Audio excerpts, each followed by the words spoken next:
Hola amigos, aquí nuevamente los saluda Teleturbio, trayéndoles el volumen 5 de historias de terror para no dormir, así que espero que les gusten. La tercera historia es bastante larga de manera que tuve que dividirla en dos partes, la primera en este video, y la segunda en el próximo volumen. Bueno, estas son las historias.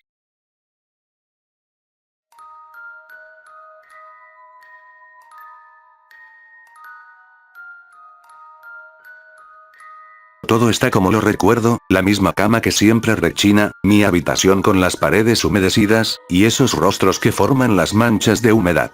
Siempre me he preguntado por qué me miran, y por qué se ríen. ¿Se burlan de mí? Voy a abrir la ventana para que se oree la pieza, se me olvidaba, aquí siempre está nublado, y hoy ya hasta comenzó a llover. Añoro esos días de la infancia llenos de sol, juegos, y libertad, hermosa libertad. Si bien mamá me regañaba, siempre tenía una sonrisa, y un tibio regazo que me hacía sentir mejor.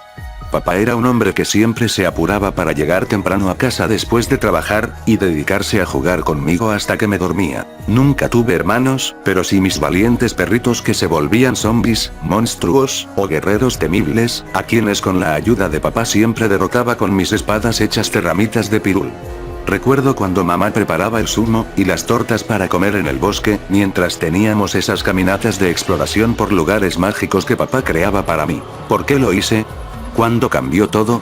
Extraño los abrazos, los te amo, y hasta los regaños cuando rompía algo, me siento solo. Ya viene, ya lo escucho abriendo la puerta de la calle, mis perritos vuelven a chillar, y corren a refugiarse, siento ese miedo, y la desesperación de siempre.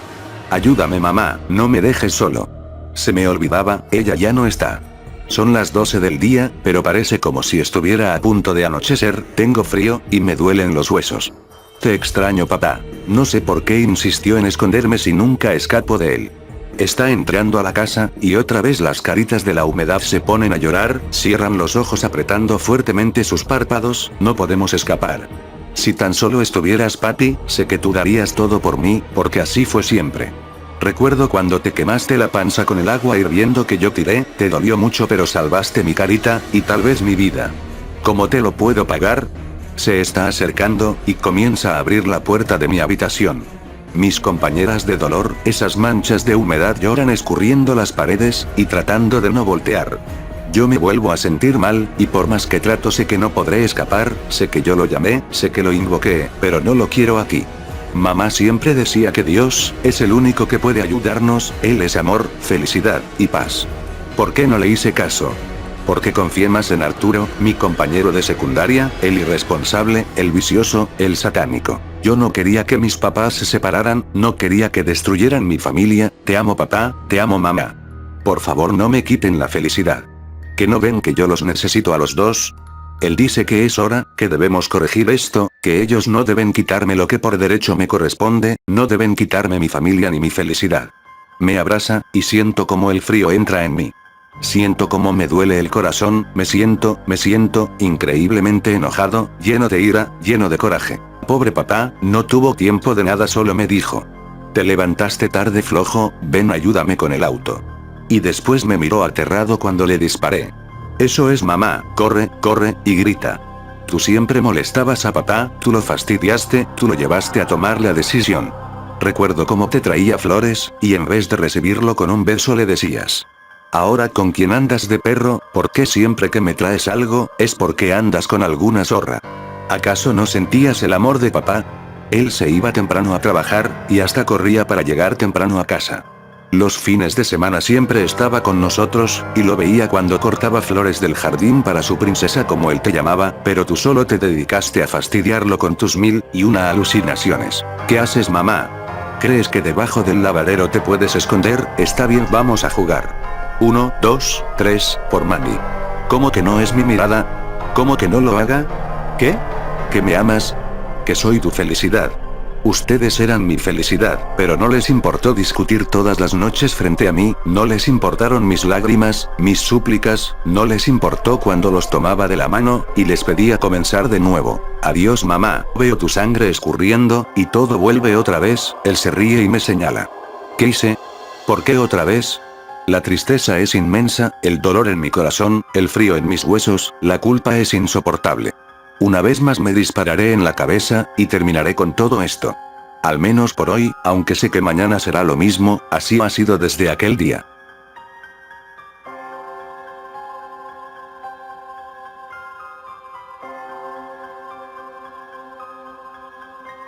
En el hospital, las horas se sucedían muy lentamente, sobre todo en el turno de noche, y las enfermeras tenían la costumbre de contarse historias entre ellas, de todo tipo. Divertidas, dramáticas, de terror, y de amor. Pero eran las historias de terror, las que preferían las novatas. Una vez, una de las enfermeras más viejas, Mercedes, durante una noche contó lo siguiente. Hace mucho tiempo, en la década de los 90, tuvimos como paciente a un anciano de unos 80 años, el señor Moore, que llegó al hospital con un cuadro agudo de peritonitis. Lo operaron de urgencia, y en esa misma operación descubrieron que sus tripas estaban carcomidas por el cáncer. Los doctores cerraron la herida, y luego lo pusieron en la sala del pabellón 3, donde generalmente van a parar los pacientes que ya no tienen más remedio. Nadie quería atender al señor Moore. Las drogas y el dolor lo habían vuelto loco. Era muy agresivo, y mordió en varias ocasiones a las enfermeras más distraídas. Lo ataron a la cama, pero aún así trataba de mordernos si nos acercábamos demasiado. Sus dientes castañeaban en el aire, y aún recuerdo ese ruido escalofriante que hacían al chocar entre sí. Una noche, escuché el timbre de uno de los pacientes, y al ver el tablero me di cuenta que se trataba de la habitación de Moore. Como yo era la más nueva, generalmente me mandaban a mí, por lo que no tuve más remedio que ir a ver qué pasaba. Pero cuando llegué a la habitación me encontré con una sorpresa. La cama de Moore estaba vacía, y había mucha sangre en el centro de las sábanas. El paciente que compartía la habitación con él era quien había apretado el timbre para alertarnos. Salí de la habitación para buscarlo, y de repente me sentí embargada por un terror inexplicable que me sacudió de pies a cabeza. Ustedes saben que el pabellón 3 es un lugar de por sí tétrico, la gente muere ahí todos los días, se escuchan lamentos, llantos y gemidos. Los pasillos siempre están mal iluminados, y huelen muy mal, aunque una termina por acostumbrarse. Miré hacia abajo, y vi que un rastro de sangre se dirigía hacia los ascensores. Seguí el rastro con la mirada, y al llegar al extremo del pasillo, donde hay una curva, vi que algo se arrastraba sobre el suelo. Parecía una serpiente. Al principio pensé que era una serpiente, pero luego, con horror, me di cuenta que se trataba de las tripas del señor Moore. Se le había abierto la herida, y arrastraba las tripas como una horrible cola de unos 10 metros de longitud. Se tambaleaba en dirección a la puerta abierta del ascensor, con aquella asquerosidad siguiéndolo. Corrí hacia él, y resbalé en la sangre del piso. Y creo que fue una suerte, porque cuando el señor Moore se metió al ascensor se dio vuelta, y me sonrió. Fue la sonrisa más maligna y demencial que vi en mi vida. Sus ojos estaban negros por el dolor o la locura. Apretó el botón de la planta baja, y las puertas del ascensor se cerraron. Y gran parte de sus tripas había quedado afuera. No necesito decirles lo que ocurrió cuando el ascensor bajó, tampoco quiero hacerlo, porque fue repugnante y estremecedor. Incluso los médicos más experimentados vomitaban al ver el interior del ascensor. Pero el horror no terminó allí. Al cabo de una semana de haber muerto el señor Moore, una enfermera dijo haber visto a un anciano caminando por el pasillo del pabellón 3, con las tripas siguiéndolo como un rabo. La enfermera renunció algunos días después, y el mito del fantasma del señor Moore quedó, aunque nadie volvió a verlo. Apenas la enfermera Mercedes terminó de contar esto, una de las novatas señaló con cara de espanto hacia el pasillo. Allí, a través de la puerta entreabierta, podía verse un intestino largo y ensangrentado, que con lentitud de gusano se arrastraba sobre el suelo en dirección a los ascensores.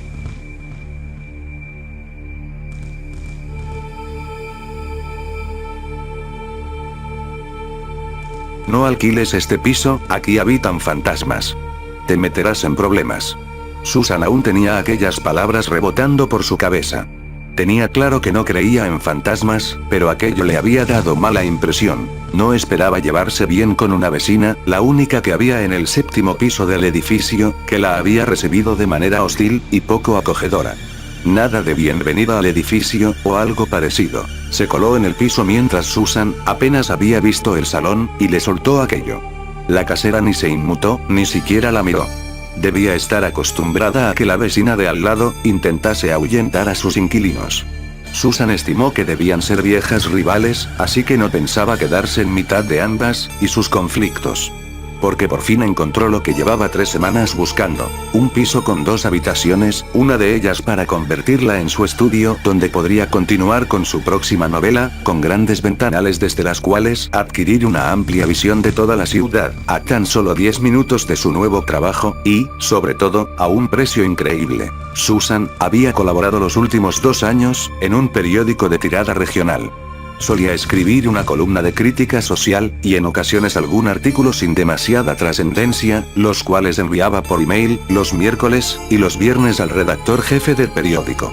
No era gran cosa, lo suyo era el arte de manejar palabras, enredarlas y hacerlas bailar entre tapa y tapa de sus cada vez más afamados libros. Pero le ofrecía una parte muy gratificante en el, a veces, cargante oficio de escritor, y sobre todo le permitía adquirir, poco a poco, más fama entre los amantes de las letras. Y gracias a esto último, Susan había acabado en aquel, según la vecina de pelo encrespado, y camisa a cuadros, piso con fantasmas. Porque gracias a su buen trabajo, y a su emergente fama, el redactor jefe del periódico le había ofrecido un puesto fijo en la redacción, a media jornada, pero muy interesante. Requería de su presencia en la redacción casi a diario, le robaría buena parte del tiempo dedicado a la síntesis de sus libros, pero Susan estaba muy entusiasmada y emocionada con su nuevo papel en el mundo. Además, las afueras ya no le aportaban nada. Necesitaba un cambio, sentir el calor de la gente cerca de ella, aunque ese calor solo le llegase a través del ruido banal de los autos y las muchedumbres embutidas en los autobuses de línea. Le parecía bien de todas formas. Estaba cansada de la banda sonora de las afueras. Pájaros, la bocina del camión del lechero, y más pájaros. Así que después de 3 semanas buscando piso, después de 3 semanas acudiendo a la redacción desde su antiguo hogar en las afueras, tras haber cogido 2 trenes y un autobús, por fin encontró un piso en su querida ciudad, a tan solo un paseo de su nuevo trabajo. No estaba dispuesta a consentir que una vecina con ganas de asustar a los nuevos inquilinos arruinase sus esfuerzos. Aún estaba todo por montar. El piso estaba amueblado, pero Susan tenía todas sus cosas en una gran montaña de cajas que había construido con sumo cuidado en el estudio. Solo llevaba 3 semanas en la redacción, pero ya había hecho grandes amistades. Así que había decidido invitar a gran parte de ellos a tomar unas cervezas, a modo de pequeña inauguración de su nuevo hogar, y por qué no, de su nuevo trabajo. La noche transcurrió tranquila. Unas cervezas, unos cigarros, risas, largas e interesantes conversaciones, más cervezas, más risas. Era viernes por la noche, la ciudad, a los pies de Susan y de sus compañeros, emanaba vida, y luz, mucha luz. Así que todo era perfecto. A la mañana siguiente, se levantó con mucha vitalidad y energía, algo cansada debido a una pequeña resaca, pero dispuesta a poner toda la casa en orden, recoger los restos de la fiesta de la noche anterior, y sobre todo la montaña de cajas del estudio. Envolvió su delicada piel blanquecina como la leche con una bata de seda dorada, y se dispuso a salir del dormitorio para tomar el desayuno. Al abrir la puerta del dormitorio se llevó una grata sorpresa. Todas las botellas de cerveza, paquetes de tabaco vacíos, platos con restos de comida, y ceniceros repletos de colillas se habían esfumado. Todo estaba en perfecto orden. Una gran sonrisa le cruzó toda la cara, de oreja a oreja. Lo más seguro era que Sally y Tomás, los últimos invitados en marcharse, y con los que más confianza tenía, habían decidido recogerlo todo. No le extrañaba, eran grandes personas, siempre dispuestas a todo. Llegó a la cocina con paso vivo y alegre, con la sonrisa decreciendo pero aún presente. Recogió su pelo negro azabache, en una cola alta, y sacó la cafetera y el tostador de uno de los armarios superiores de la cocina. Pero antes de encenderlos decidió volver al dormitorio. Iba descalza, y nunca enchufaba cosas descalza desde que escuchó, en aquel programa de sucesos de las 7, que alguien murió electrocutado al enchufar la televisión descalzo. así que regresó al dormitorio a por sus zapatillas moradas de piel de peluche. Cuando abrió la puerta del dormitorio, volvió a recibir una sorpresa, pero esta vez bastante más curiosa que la anterior. La cama estaba perfectamente hecha. Se acercó a la cama, incrédula, con la boca abierta, y los ojos entrecerrados como el que intenta divisar algo en la lejanía. Tocó la colcha con la palma abierta. La sábana debajo de la colcha perfectamente doblada, la almohada cubierta por la colcha, y 3 bonitos cojines color melocotón repartidos a lo largo de toda esta. Aquello era muy extraño, y por un breve instante de tiempo, creyó a la vecina, aquella que le aconsejó no alquilar aquel piso, que si lo hacía se metería en problemas. Sintió una pequeña angustia, un pequeño mosquito que se agarró a su nuez, y le hizo saborear un intenso y desagradable sabor. Pero se repitió a sí misma que ella no creía en fantasmas. Debía haberse emborrachado más de la cuenta la noche anterior, y tener una resaca tremenda, tanto que acababa de hacer la cama, y no lo recordaba. Hizo un café, y se lo tomó en un intento de despejar su mente, y recuperar el aliento, y la cordura. Se sentó en el bonito sofá azul marino del salón, adjunto a un gran ventanal que mostraba una amplia imagen de toda la ciudad, hoy turbada por las nubes grises y opacas que reinaban en el cielo, pero bonita al fin y al cabo. Llevaba un libro en la mano, Los atardeceres de Laura. Trataba sobre una chica lesbiana que se enamoraba perdidamente de un chico gay. Un amor imposible por el que sufría demasiado, tanto que ella estaba al borde del suicidio. Pero no podía concentrarse, no podía seguir la lectura, las líneas se turbaban, se retorcían, y dejaban un gran hueco en la página, hueco por el que aparecía el rostro de la vecina, con aquellas palabras desconcertantes. Cerró el libro, y lo apartó a un lado del sofá. Se levantó para coger el mando del televisor, que estaba en una pequeña mesa de cristal frente al sofá, y volvió a su sitio privilegiado en lo alto de la ciudad nublada pero hermosa. Realmente no había nada que mereciese la pena en la televisión, pero Susan ni siquiera se percataba de ello. Ya podrían estar emitiendo un concierto de los Rolling Stones, o un documental sobre leones marinos, ambas grandes pasiones suyas. No hubiese importado, hubiese seguido sin percatarse. Porque simplemente se dedicaba a golpear el botón verde con la flechita que indicaba pasa al siguiente canal, sin ninguna coherencia, con sus ojos fijados en la pantalla de plasma, pero su pensamiento perdido en un bosque verde oscuro. De repente, el mando dejó de funcionar, ya no había canal siguiente, aquel programa basura sobre la vida de los famosos, 3 canales más allá no volvería a aparecer. A menos que cambiase las pilas del mando, pensó Susan, un minuto después, cuando por fin se dio cuenta de que por mucho que pulsaba aquel botón, tanto y con tanta saña que le sudaba el dedo pulgar, el canal no avanzaba. Se levantó y se dirigió a la cocina.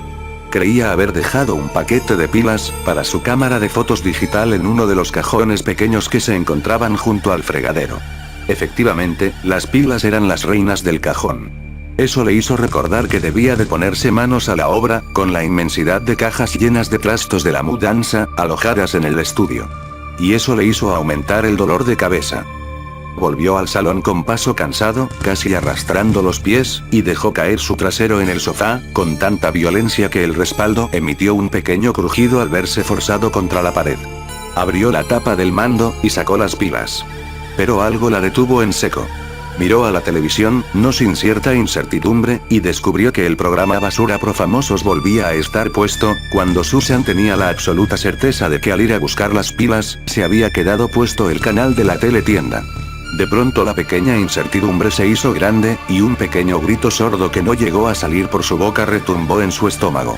Pero no solo por el hecho de que no estaba puesto el mismo canal que cuando ella se fue, sino también porque se dio cuenta de que el receptor de infrarrojos en la televisión, un pequeño circulito justo debajo de la imagen, estaba tapado con un trocito de cinta aislante verde, un verde tan vivo que contrastaba de manera exagerada con el negro satinado de la televisión de plasma. Recordaba haber dejado aquella cinta aislante en una repisa que había a unos centímetros por encima de la tele, de hecho la cinta seguía ahí, pero lo que no recordaba era haberse levantado a coger un trozo, y ponerlo en el receptor de infrarrojos, sin ningún motivo, y todo mientras estaba sentada en el sofá, maltratando el mando a distancia. Y no lo recordaba porque volvía a tener una certeza, la de que había permanecido todo el tiempo sentada. Se levantó del sofá de forma lenta y cuidadosa, como el que espera un golpe por la espalda, y se acercó un poco al televisor. Se arrodilló, y miró con suma curiosidad y estupefacción la cinta aislante, un simple trozo de cinta aislante. Aquello parecía irreal. Se incorporó histérica, enfurecida con ella misma por creer haber pasado una noche tranquila, con solo 2 cervezas, y una charla amena con los amigos, cuando todo parecía indicar que no solo había llenado el estómago de alcohol, sino que lo había desbordado. Pensó en ir al estudio para empezar a poner algo de orden, creyendo que eso disolvería los nubarrones que cruzaban por su cabeza. Pero algo la detuvo, cuando sus piernas estaban alcanzando la verticalidad. El canal volvió a cambiar solo. La cinta aislante verde seguía pegada en el receptor, y aunque no lo hubiese estado, el mando estaba con las pilas quitadas, tiradas en el sofá, como comprobó al volver la cabeza levemente hacia atrás. Al recuperar su posición normal, descubrió que la tele estaba cambiando de canal sin parar, con más velocidad, incluso de la que ella lo había estado haciendo antes. Volvió a mirar el trocito de cinta verde intenso y se dio cuenta de que un botón que había junto al receptor, bajo el cual habían unas letras pequeñas que decían, Channel, Up, se estaba iluminando una y otra vez. Confusa, nerviosa y enfurecida se dirigió hacia la tele, y con más rabia que la que sentía cuando no encontraba ningún piso decente al que le llegasen sus ahorros, empezó a golpear el botón del televisor. Estuvo así unos segundos, sin obtener resultado, hasta que sintió un tremendo escalofrío, que le recorrió todo su cuerpo. De repente, dejó de pulsar el botón, y empezó a notar cómo el aire le faltaba. Abría la boca más de lo que ella misma creía poder abrirla, intentando coger una bocanada de aire, un pequeño trocito de aire, pero no lo conseguía. Cayó de rodillas al suelo, al mismo tiempo en que el pequeño escalofrío parecía convertirse en un cuchillo de acero inoxidable japonés que le desgarraba hasta los riñones. Incapaz de resistir semejante dolor, perdió el conocimiento, y cayó de espaldas, golpeándose en la cabeza contra la pequeña mesa de cristal que acompañaba al sofá. Cuando despertó era ya de noche, aunque bien era cierto que el sol se había negado a salir aquel día, sometido por la inquebrantable fuerza de las nubes grises opacas. Echó una mirada a su alrededor sin levantarse del suelo. Todo estaba en orden. Miró al televisor. Estaba apagado, sin la cinta verde intensa. Pero el control remoto estaba en la mesa de cristal, en lugar de en el sofá, donde ella recordaba haberlo dejado. Se incorporó, con gran dificultad, se llevó una mano a la cabeza, y descubrió un protuberante y considerable bulto junto a la coronilla. Debo haberme desmayado, pensó. Alargó el brazo, y cogió el mando. Abrió la tapa de las pilas, y descubrió que estaban puestas las de color dorado con una línea plateada, las mismas que parecían haberse gastado hacía unas horas. Se quedó un momento pensativa, mirando al suelo. Cuando reaccionó apuntó con el mando hacia el televisor, y pulsó el botón de on.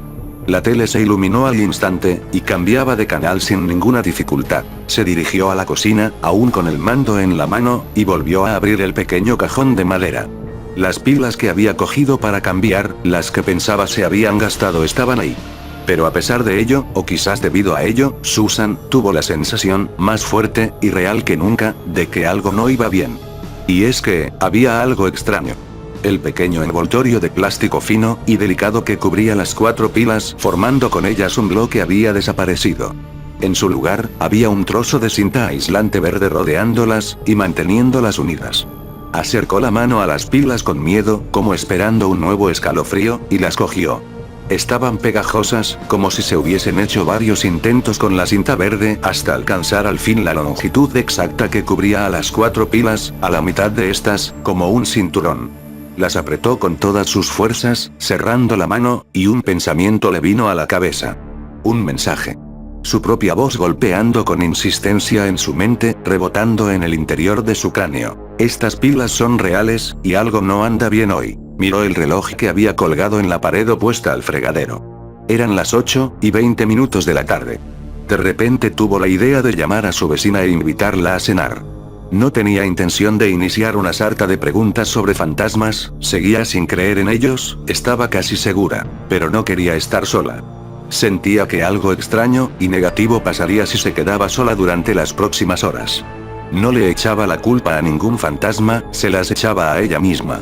No quería estar sola, y su vecina era la única persona, aparte de ella misma, en el piso 7 del edificio, y al fin y al cabo, era con la única persona de todo el edificio con la que había tenido un pequeño acercamiento. Se puso una fina chaqueta deportiva color gris, que había colgada junto a la puerta principal, y salió con paso decidido y eficaz hacia la puerta de su vecina, que se encontraba justo enfrente de la suya, tan cerca que ni siquiera cerró su puerta. Llamó un par de veces seguidas. Parecía que no estaba, o quizás tenía cosas más interesantes que hacer, tendrá asuntos más importantes que ir a cenar a la casa en la que piensa que hay fantasmas, y solo pasan desgracias, pensó Susan, tras lo cual dio media vuelta, y se dirigió de nuevo a su apartamento. Luego pensó, me iré al restaurante de la esquina a cenar, y luego daré un largo paseo. Cuando cruzaba el arco de su puerta, la vecina abrió la suya. Iba vestida con una blusa azul claro, y unos vaqueros desteñidos, y pasados de moda. Su oscuro y alborotado pelo era todavía más rizado de lo que Susan recordaba. ¿Querías algo, chica? ¿Cómo era tu nombre? Susan, ¿y tú? Mary.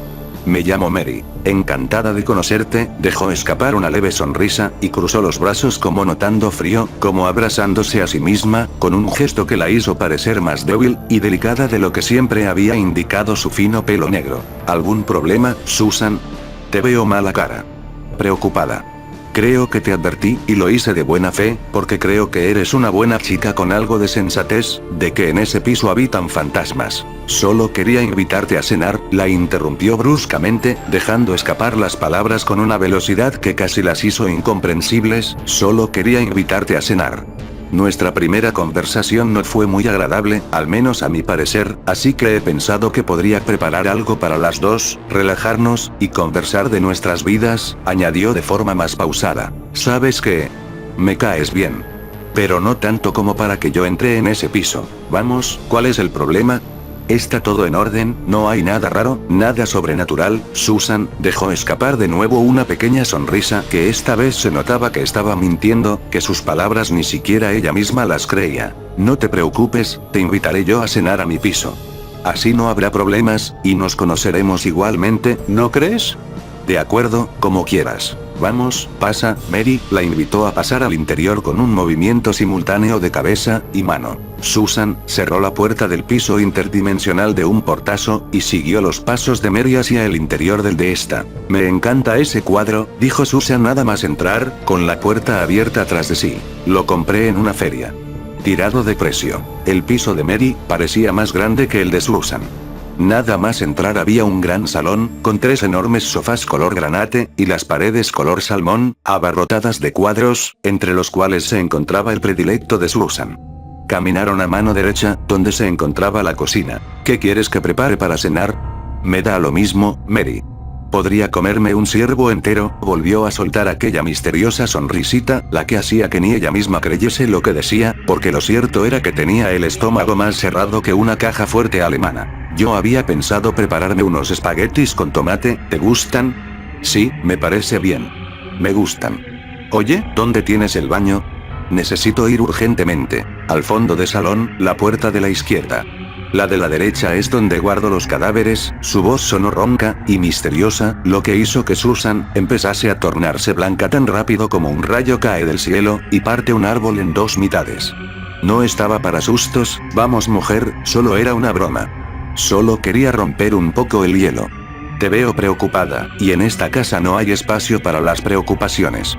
Mis cuadros se pondrían tristes. Se dio media vuelta, y sacó un enorme paquete de espaguetis, de un pequeño cajón abarrotado de otros cuantos enormes paquetes de espaguetis. Parecía ser la comida favorita de la anfitriona. Susan giró sobre sí misma sin decir nada, con el rostro aún un poco pálido, pero con gesto aliviado. No se explicaba cómo podía haber creído, aunque solo fuese por un pequeño espacio de tiempo, las palabras de Mary. La de la derecha es donde guardo los cadáveres. Es ridículo, pensó Susan. Y tras volver a leer en su mente las palabras, pensó que cierto halo de locura rodeaba a Mary, tras pensar también en aquello de en este piso habitan fantasmas. Nada de eso, los fantasmas no existían, pero si era cierto que Mary estaba algo loca, quizás por la soledad o el aburrimiento. Susan estaba segura de ello. A la vuelta del baño, los espaguetis estaban prácticamente preparados. Vaya, ¿dónde compras esa pasta? Apenas han pasado 3 minutos, y esto ya parece estar hecho. Huele a deliciosa pasta italiana. Susan volvió a soltar una sonrisa, pero esta vez fue una sonrisa de conciliación, intentando olvidar el momento de locura para darle una nueva oportunidad a la anfitriona. Pues, en el supermercado de la calle Riverside. De hecho son los más baratos. Y de hecho han pasado 20 minutos. ¿Qué hacías tanto tiempo en el baño? No estarías robándome algo, ¿verdad? Te advierto que no tengo nada de valor, absolutamente nada. Susan se quedó pensativa. ¿Era otra de sus bromas para romper el hielo? Fuese lo que fuera, aquello no le hizo gracia. Yo pondré la mesa, dijo Susan, de forma brusca. ¿Qué menos, querida? ¿Qué menos? Mary soltó una pequeña carcajada. La cena transcurrió de forma tranquila. Nada de bromas que hiciesen poner pálida a Susan, o largas escapadas al baño que mosqueasen a Mary. Dime, ¿en qué trabajas?, preguntó Mary, tras haber devorado por completo el plato en menos de 5 minutos. Soy escritora.